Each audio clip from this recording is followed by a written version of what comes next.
اس سے پہلے امریکی فوج کی سینٹرل کمانڈ نے اپنے بیان میں کہا کہ امریکی فوج کشیدگی نہیں چاہتی۔ ایران کی طرف سے ڈسٹرائرز پر فائرنگ کے جواب میں ان ایرانی مقامات پر حملے کیے گئے جہاں سے امریکی جہازوں پر فائرنگ ہوئی تھی۔ سینٹ کام کے مطابق امریکی فوج نے جمعرات کو ایران پر جوابی حملے کیے۔ ان حملوں میں ان مقامات کو نشانہ بنایا گیا جہاں سے امریکی فوج پر حملے کیے گئے تھے۔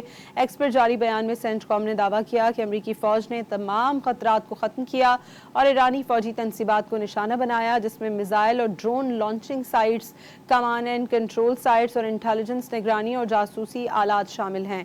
بیان میں مزید کہا گیا ہے کہ سینٹ کام کشیدگی میں اضافہ نہیں چاہتی لیکن امریکی فوج کی حفاظت کے لیے تیار ہے۔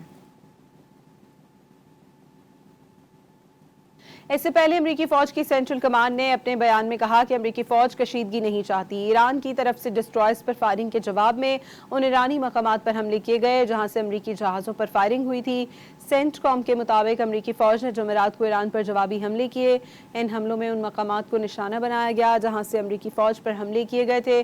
ایکس پر جاری بیان میں سینٹ کام نے دعویٰ کیا کہ امریکی فوج نے تمام خطرات کو ختم کیا اور ایرانی فوجی تنصیبات کو نشانہ بنایا جس میں میزائل اور drone launching sites, command and control sites اور انٹیلیجنس نگرانی اور جاسوسی آلات شامل ہیں۔ بیان میں مزید کہا گیا ہے کہ سینٹ کام کشیدگی میں اضافہ نہیں چاہتی لیکن امریکی فوج کی حفاظت کے لیے تیار ہے۔